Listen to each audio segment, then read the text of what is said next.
Hello, everyone. This is your Action News reporter with all the news that is news across the nation. On the scene at the supermarket, there seems to have been some disturbance here. Pardon me, sir. Did you see what happened? The fuck? I don't know what you're talking about, sir. Sir, I don't know. I can't say I know what you're talking about at all.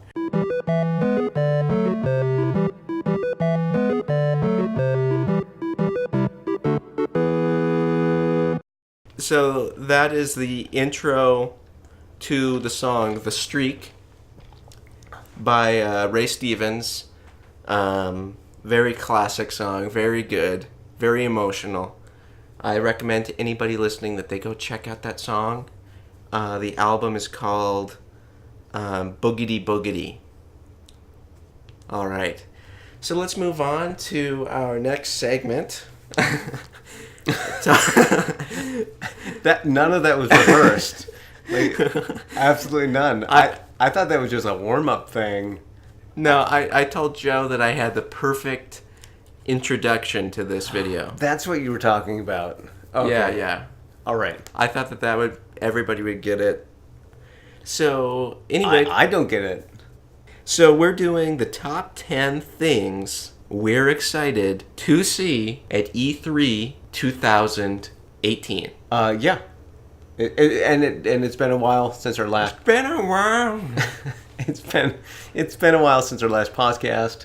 We were just rewatching it for the first time since our last year's E3 2017 podcast. We had intended to stay active, and it just never happened. But we've had some top secret missions that we're not allowed to disclose the details of that have made us very busy.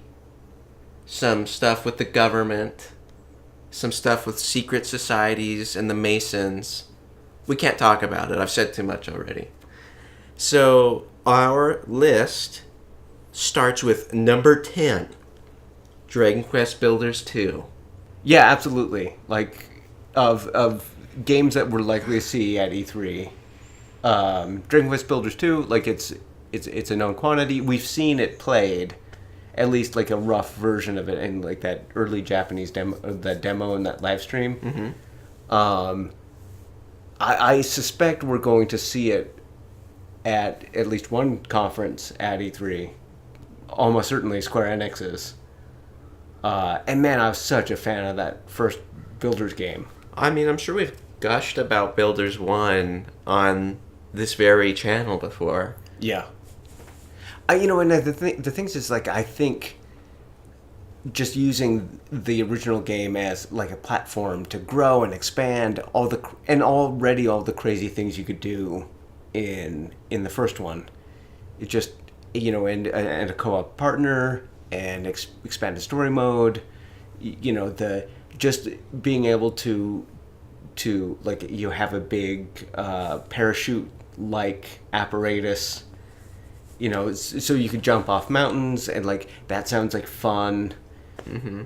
Well, we're both very excited about that game, but it is only at number 10, and there's plenty more things to be excited for, including at number 9, World of Final Fantasy II. Now, this game hasn't been announced, maybe not even rumored, to my knowledge. I haven't heard a single rumor. But, with Square Enix having their own press conference again at E3, we're thinking, what are they looking for? What are they digging up to announce? What are their stuff that... And, a lot of people like World of Final Fantasy 1. I liked it a lot. In fact, some people say they like World of Final Fantasy better than Final Fantasy 15. I think that's nuts, but, to each their own. I would be excited about a sequel to World of Final Fantasy. Not because I thought that original game was the best ever, but, like, there's a lot of potential to grow and expand on the idea, and we haven't heard anything from the people who made that game, and I think it was a financial success, and like kind of a lukewarm critical success. I would be surprised to not see a sequel, and like I've talked to Jacob about this extensively. It's like, why stop at just World of Final Fantasy when Square Enix owns so many interesting properties Like, what if this is world of Square Enix? Mm-hmm. You know, and for people not in the know about World of Final Fantasy, it's sort of like a Kingdom Heartsy, like hodgepodge jumbled together of different Final Fantasy worlds. Take that concept, blow it out, like you've got a Dragon Quest world and a Chrono Trigger world and a Xenogears world and a Mana world and a Tomb Raider world and, you know... Not a Hitman world. No. Not anymore. Not anymore. Don't get your hopes up. But how cool would that be? Well, I mean, yeah, it's like that's sort of like the dream. We're getting excited for E3. We're thinking about these possibilities. And, you know, you start getting down into like World of Final Fantasy. It's never going to be that, you know, somebody's, I mean, it could be somebody's favorite game, but it's just not going to be the best game because it's so reliant upon your love of these other properties. So it's like embrace that. Embrace, you know, getting in Xenogears fans and getting in all of these people who are just going to, even if it's not, you know, A-grade material, it's still like, oh, remember that? Remember this character? I love that. It makes me want to go back and replay, you know, this. You know, and that's not the recipe for, like, best storytelling ever, but, like, I wouldn't say no to, like, my nostalgia being tugged on, you know, especially for these properties. Yeah. So to speak. But, like, for these properties that Square Enix largely ignores... You know, if they had a world for Xenogears, I would lose my shit. Fei Fong Wong. Absolutely. Like little chibi Fei Fong Wong. Satan. Yeah. Yeah, anyway, like, so cool. Potentially. And, I mean, no rumors, no nothing. It may not ever happen. It seems like the stars could have aligned to make this happen. Coming in at number 8, Nier 3. A little bit of a long shot. You know, if it depends how quickly they could turn out another Nier sequel. Yeah, I mean, it's Platinum working on it. Platinum has a proven track record of getting the job done. They get in there, and I think Nier 3 is for sure happening with the massive success for Platinum. I think the executive producer of Nier Automata had even said that Nier 3 is happening. Yeah, I mean, Nier Automata was so successful for Platinum, and I think, like, for Square Enix, thinking, what's this little garbagey IP that we have, Nier? I don't know, there's a couple people who remember it, and then they hand it off, and they're like, whoa, hey, yeah. This is getting, like, Game of the Year mentions. And right, like on a threadbare budget, and in an 18-month turnover, like, low investment, high yield, I could very easily see them. Okay, strike while the iron is hot. We announced Nier 3 this year. I mean, Nier is like, it's very near and dear to our hearts, Joe. You nearly pulled that off. Please cut that. Take out in editing. Oh my god. Oh my god. I'm nauseous. Anyway, so yeah, just moving on. Is there anything else you want to say about Nier? I think I would be surprised if they didn't get Platinum Games again to make it. Oh yeah, I think for them, I think that was a fruitful relationship that they had. I mean, you could have it like a situation where, it's like, this is a profitable IP. We're bringing that internally, like they did with Dragon Quest, because they farmed it. I mean, it had they'd always had contractors work on Dragon Quest until these last couple, like the MMO and this new game, that they brought it in-house. I mean, they could have seen it's like, oh, wait, we can't farm this out it's all mine. We want all the profits, mine. I think it would be a mistake, though, because Platinum can, maybe not my favorite developer, but like they can get the job done. Yeah. Number 7 and is The Last of Us Part 2. So this has actually been confirmed to be there with gameplay at Sony's show. And I mean, we've seen a couple trailers for The Last of Us already. One more of a conceptual in-engine trailer, Right. Starring Ellie, And then an in-game cutscene. and an in-game cutscene. Very gruesome. Yeah, clip her wings. Yes. Basically, for those who haven't seen it, someone's thrown on the ground and gets their arms beaten with a hammer. The bones in their arms pulverized with a hammer. And the camera does not shy away from showing everything. It's, Rated M. Yeah, absolutely. It would be exciting. Like, I think we know what kind of game it is. It's going to be an over-the-shoulder, slower paced, survival horror-y kind of game. But, I mean, that is being a little bit reductive where, I remember going into The Last of Us Part 1, and we were having this conversation of, aren't zombies tired? We already know what this is going to be. We've played The Walking Dead Season 1 by Telltale. This is just going to hit all the same beats. It's not going to be special. And then you play it, and it becomes so memorable with these little interactions with characters and pushing storytelling through gameplay and through just walking around and interacting with an NPC. Right. And so I feel like it's a little bit reductive to say we already know what Last of Us Part 2 is going to be. I think the question is that what... Yeah, no question, it's going to be good on that front when you play the game, but what do they show at E3 that demonstrates these things? Mm-hmm. I think Jacob and I have talked about this off mic, where... Mikey! We have... we just assumed that the muscular woman from the previous trailer is Ellie's mom, and that will be the reveal. It's like, that's going to be the emotional beat that the gameplay demo or trailer or whatever will hang its hat on, and it does that carry it for you.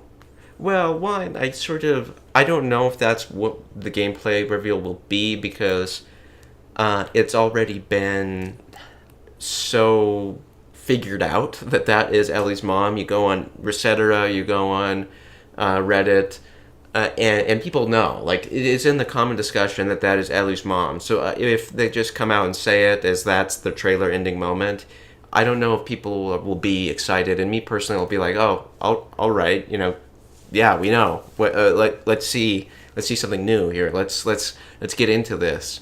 So what are your expectations then? I mean, my expectations, truthfully, are to see the best looking game that I have ever seen from a technical and artistic standpoint. I mean, that's what I feel like. I don't know if they're going to try to sell the story hard on this. I think they've already kind of sold, like you're saying, like what you need to know. Like, we know, okay, this is going to be sad. This is going to be rated M. This is going to, be this continuation from the first game. But I mean, yeah, I think it's a hard thing to try to figure out where to go with this, because it's hard to come up with a situation that doesn't seem generic or, yeah, we know what's new. I mean, and we even talked about that since we finished that first game. Is like, they better not make a sequel to this, because what more can you say? It's kind of perfect as is. But like, what had changed my mind was that Left Behind DLC. Mm-hmm. It's like they did another story in that world, and they got me back on board. Mm-hmm. But the thing is, I didn't know I was back on board until I was playing it. Yeah. So, like, I mean, I can't imagine a scenario that they get the story hooks in me. Like, I can't imagine the thing that they show me. And I'm not saying it's impossible. I just can't imagine what it is. But you're right. Like, I'm expecting to be super hyper impressed by the craftsmanship of what we're going to see. It's going to look nuts. Oh, yeah. And, like, that's enough to be excited for already. Right. I mean, I guess like I've been just kind of stewing it over as we've been talking here. Like I think, in a good trailer, it's you show what makes this game different, especially in a sequel trailer. And I think, you know, they kind of tout their wide linear philosophy, and Uncharted 4 really showed these big areas, and God of War just coming out, and this kind of hub, and exploring a space, and Lost Legacy, and Do you think they show a hub? Do you think they show like a Lost Legacy / God of War? Like, okay, this isn't. You're not going through corridors. This isn't wide linear. This is a fully explorable world, because like that would, that's not wouldn't get me in the story beats, but like mechanically, I'm so about that. well, I don't think it will be open world, but I do think that I could imagine having a scene where, or in your trailer, it's Ellie. She gets in a car. Maybe she had to find gas, whatever. It's starting to sound a little bit like Days Gone here, but you get in a car and you drive around, and you just like encountering things in this sort of wide environment, and you go, wow, I could be going off path here. It isn't purely linear, but it also is more focused than an open world game. Yeah. I mean, that would be really cool, but like the thing is I still don't expect it. I still expect it to be more or less mechanically the same as the first game. Yeah, I mean, The dream scenario, it's more open, but like I don't expect it to be. I expect it to certainly be more open than the first game. No, but I mean in the way that the new God of War or Lost Legacy is. Maybe not in that way where there is a hub that you're continually exploring, but I can imagine, yeah, there's at least like Uncharted 4. Yeah. I mean, there were areas in the first Last of Us that were, like, when they say wide linear, some of those areas were pretty wide. Mm-hmm. Like, you kind of had a run of, like, that one town with the cannibals. Spoilers. Yeah. It seemed like you kind of had there were moments, but, like, I expected to be that kind of roller coaster that Naughty Dog is known for. Yeah, yeah. I mean, yeah. I think that's kind of enough. I mean, said about Last of Us Part 2. Still super excited. Yeah. Coming in at number 6 is Ghost of Tsushima by Sucker Punch, which was announced last year at Paris Games Week, with a story trailer introducing the villain and the protagonist, and just some different environments. There was a pagoda, there was a beach, there was Fields, mountains. Yeah, a dojo. This game takes place in the 1200s in Japan. On the island of Tsushima. Yeah, and it's like it's super interesting location in really any form of art. Any media. Like it's like, I can't think of a singular piece of popular media that takes place in the failed Mongol invasion of Japan. Mm-hmm.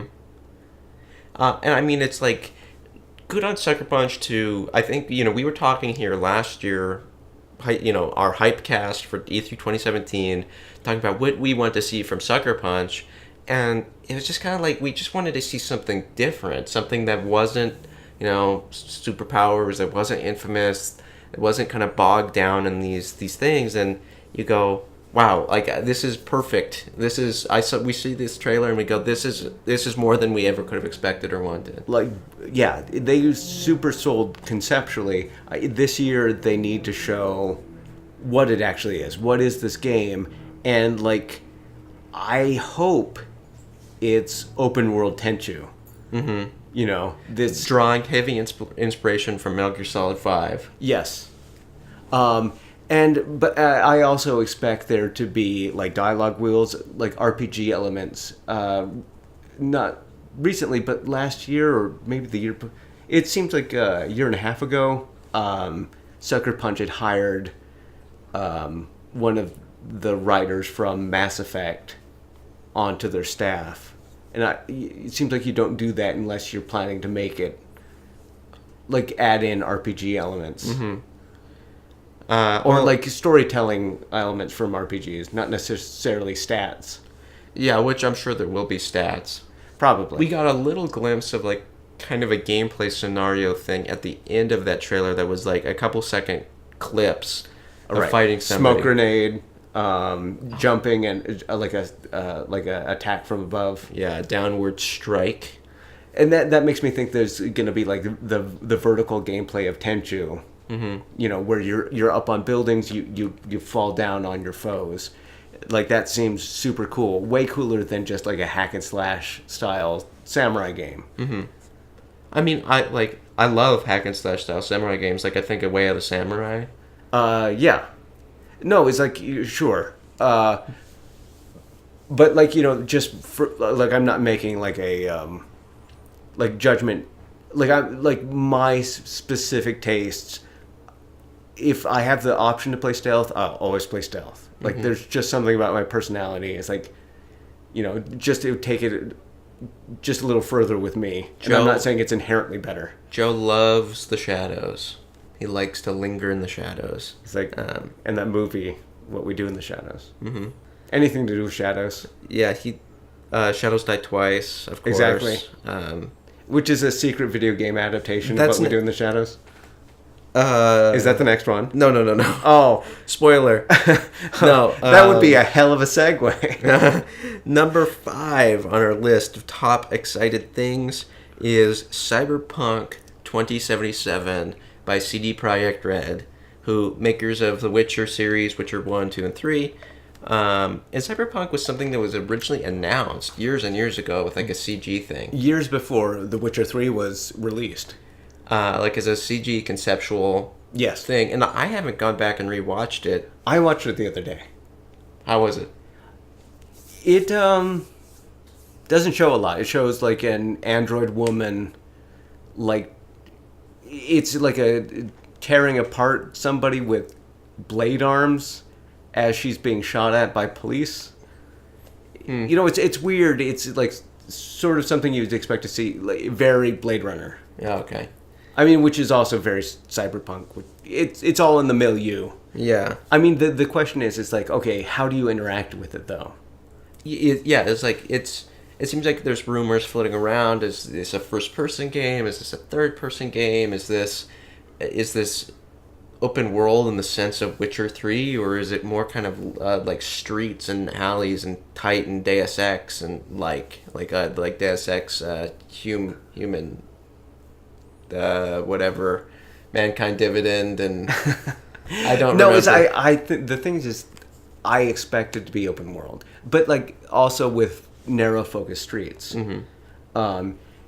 But your question is like, does it bring in those immersive sim style gameplay things from Deus Ex, where you have the potential to sneak through vents, kind of thing? Yeah.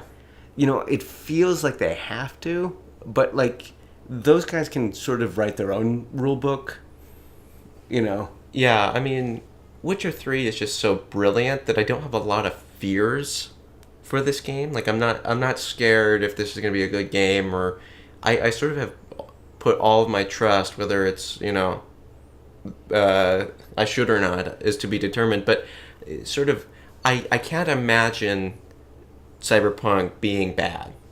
Right. I mean, the thing is my only concern is like, okay, I don't expect it to be bad, but like I actually expect not to like it as well as Witcher 3.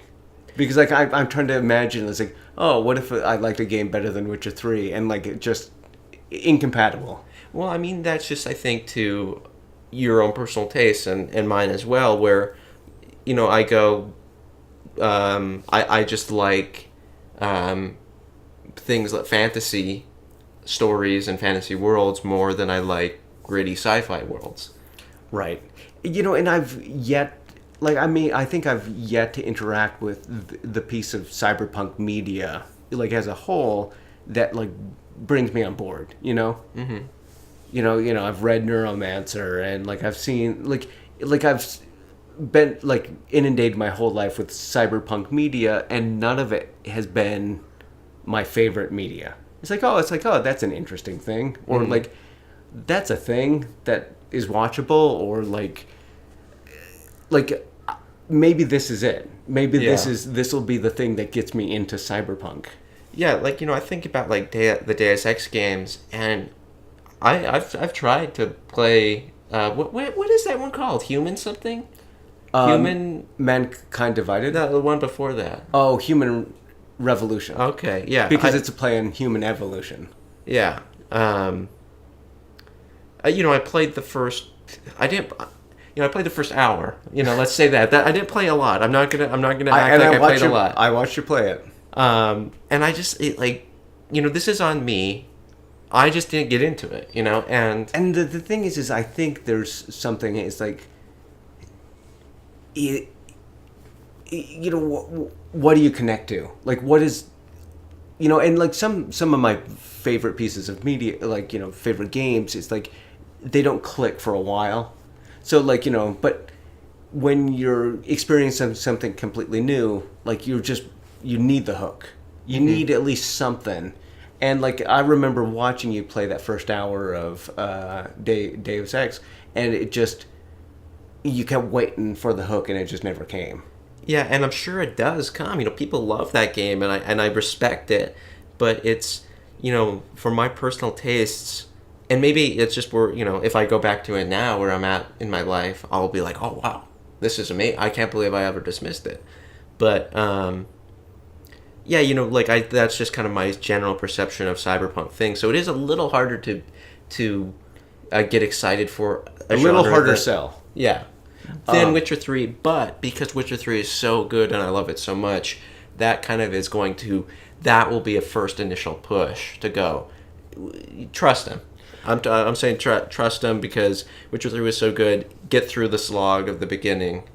It would be really interesting, like, because part of like the flavor of the Witcher universe, that like really like that hook was that like it was flavored with, Slavic folklore. Like it was a flavor you don't generally get in like pat fantasy, like Tolkien-esque fantasy. It's like, no, this has similar roots, but it's different enough. It's like, oh, how interesting! Like from this place in the world you just don't hear a lot from. It's like, what if Cyberpunk 2077 took place in future Poland? It's like, oh wow, now interesting, and like they would be bringing in their life experience into the game itself. It's like, oh wow, it's like, yeah, I mean that already is enough of a wrinkle to kind of go, okay, this is like we were saying with Last of Us Part 2, showing what makes this cyberpunk world different than Blade Runner, right? Different from Deus Ex, and it would be the open world. Like I expect open world. I expect walking through like rainy, neon lit alleyways. Talking to vendors about buying body upgrades, body mods. Shady black market dealers. Yeah. Anyway, it's gonna be good. Number 4 is, we already spoiled, Shadows Die Twice. Not the title. Not the yeah. It's like or not even. It's just like a tag. It's the tagline. Yeah, tagline for From Software's new game, possibly directed by Hidetaka Miyazaki. Which, so this, for those who don't know, was a very, very short teaser that was done at the Game Awards in 2017. Jeff Keighley was extremely excited about it, and basically the vibe that you get from the trailer is, this is essentially Bloodborne esque and visually some sort of Japanese influence. Yes. It's hard to... There was some sort of device, like it was a very close shot of like some sort of winch-like device. It was covered not a wench, but a winch. Winch-like device covered in blood. It looked... Okay, and Jake and I talked about this off mic. Mikey! They... Prison Mike. It's probably... It may not be Bloodborne 2, but they want you to be thinking Bloodborne. Yeah, like, this could be multi-platform, probably, doesn't have the Bloodborne name. Could have, like, a completely different style game. They want you to be, like that. The whole point of that teaser is think Bloodborne, think Bloodborne, Yeah. think Bloodborne. Like the same themes. This is going to be, about like weird torture devices. It's going to be about blood and grossness and darkness and alleyways. Yeah, it's. I suspect it's not going to be a lighthearted game. No, it's not going to be a jolly romp. Although that would be a cool From Software game. Oh, absolutely. Like a Soul-style jolly romp through like, fantasy world that... Yeah, this is not that. But, okay, there's a lot of things it could potentially be. Almost all of them really cool. Yeah. So, we're getting down to it, Joe. Number 3, Starfield. Also not formally announced, but leaked for some time. Yeah, so, and this is Todd Or Howard's rumored, team. not necessarily leaked. Todd Howard's team from Bethesda Gamesoft Works. Famous for The Elder Scrolls. And Fallout 3 and 4. Yeah. Their next sort of space RPG. Yeah. And that's as far as the rumors go. Or the seemingly legit rumors go. Man, that sounds... Okay, if just that, like chocolate and peanut butter together, The Elder Scrolls and space, like you put them together, like that's tasty, tasty goodness. Yeah, I mean, like, someone on the outside may go, well, why are you so excited for this random game that hasn't even been announced? And I think, for us, it's kind of similar to CD Projekt Red and Cyberpunk. It's this pedigree of Bethesda games probably aren't the best games. That they're glitchy and people complain about them, and the faces are ugly, and yeah, those are all true, sure, but there's something about the design of those games that feels unlike anything else. It's that level of immersion. Mm-hmm. Especially, you've got, because it's meant to be played in first person, like you can pick up anything, like the interactivity, Radiant AI, where like characters in the environment have routines, and like it just feels like a place that's existed before you got there and will exist after you're gone. And that's like so everything I like in video games. Mm-hmm. And Bethesda trades in that stuff really well. Not as well as they used to, but like it's still, they've got the market cornered. So stay tuned for a future video that we're going to record soon and post to the channel for more discussion about Starfield. But right now we're moving on to our number 2 in our list, which is Death Stranding. Yeah. I mean, if you see on the channel how much we adore Hideo Kojima and everything he makes. Well, not everything he makes. We're very critical of that guy. But we like him a lot, and we always like engage and enjoy on some level, even while we're tearing down a lot of it. Yeah, I mean, like, we played through Metal Gear Solid 4, and we're ripping on that game the entire time, and all the stupid lines, yet, like, Kojima and Metal Gear is, like, there's some of our favorite things ever on the planet. And some, like in each of, even, like his games that, like, I think are not very good, like, have some of the best moments, like, of any, or my favorite moments of, like, anything ever. Mm-hmm.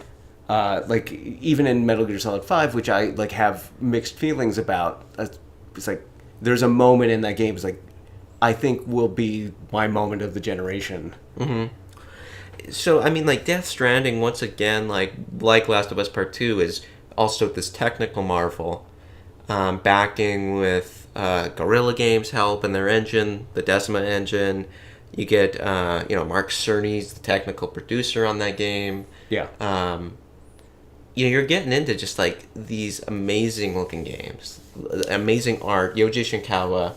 Great art director. The top tier, of art. It's going to look cool, and with Kojima Unchained from Metal Gear and Konami, he's going to do something surprising.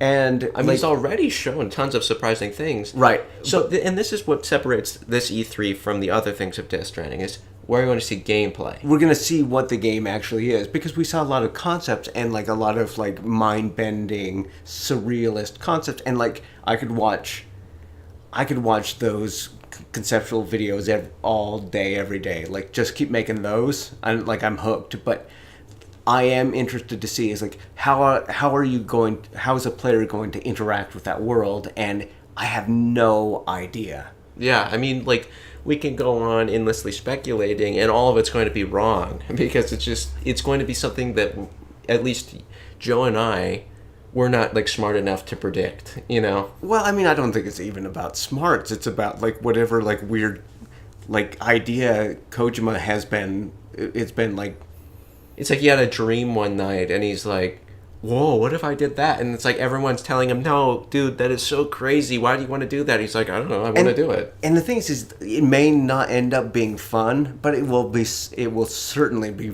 interesting. Yeah, oh, yeah. And like it's exciting to see, and it's exciting to be part of, and I can't wait to see what that is. And I mean, honestly, sight unseen, if that game just came out, like, I'd buy it. Like, it's like I'm that on the hook. So I mean, he's already gotten me, but I still want to know what it is. Oh, yeah. So are you ready, Joe, for our number one most excited... the number one thing that we're most excited to see? Are you ready? Yes. Are you really ready? You want to do a countdown? No. No? Are you sure you're ready? This is pretty... Joe, are you sitting down for this? God damn it. All right. So number one, maybe won't even be there. Final Fantasy VII Remake. I so hope it is. I think there's a good chance it will be, considering just the amount of developer interviews you're seeing with Nomura and Katase yeah. It's number one. Like, sorry, I'm trying to keep the energy up. Yeah, Joe is getting lost and rambling there. So basically, Final Fantasy VII Remake has had an extremely troubled development. Where was it last year?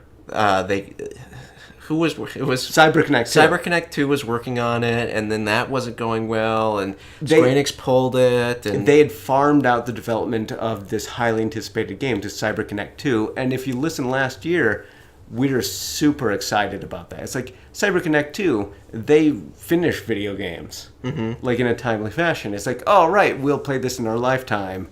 And then it was late last year? Yeah, Anyway, it's been months, at the very least. It was announced that Square Enix had taken the development of the game away from CyberConnect 2, scrapped everything they'd done, and restarted. So it's... when it was already like years in development, they chopped it off at the knees and started a completely new project. But like, still, man, like... you know, Final Fantasy VII, very, very important to me. Specifically, like, you know, I was 13 when the original game came out, and like, it was like everything to me, you know, for a long time. And I still love it. Still like to see like that world fully visually realized and interact with it. And I mean, like, when it comes to the realistically, whether we'll see this game or not, doesn't really matter. We're super excited. We want to see it. But I think Square Enix having their own press conference again, and maybe we're leaning too heavy on that fact, but if they don't show 7 Remake, you know, yeah, they have a couple other games like Avengers and Kingdom Hearts 3 to show, and Tomb Raider. Dragon Quest 11. But you gotta think, please, you know, a couple months ago, they had a little, like, gallery event where they showed a bunch of concept art, and they've been more vocal about the game of late, and like saying, you know, what Cloud's model's gonna be like and whatever. And even if this game's still years off, I think there's at least a somewhat high reasonable chance that they show it in its current state, just to get people on board, excited. Yeah, and you know, that's very exciting. Very exciting. That has been our top 10 things that we're excited to see at E3 2018. Thank you for joining us on this little romp through our list, and we hope to see you on our next video, which will be posted soon, actually. It's going to be our top 5 dreams and fears for E3 2018. See you then.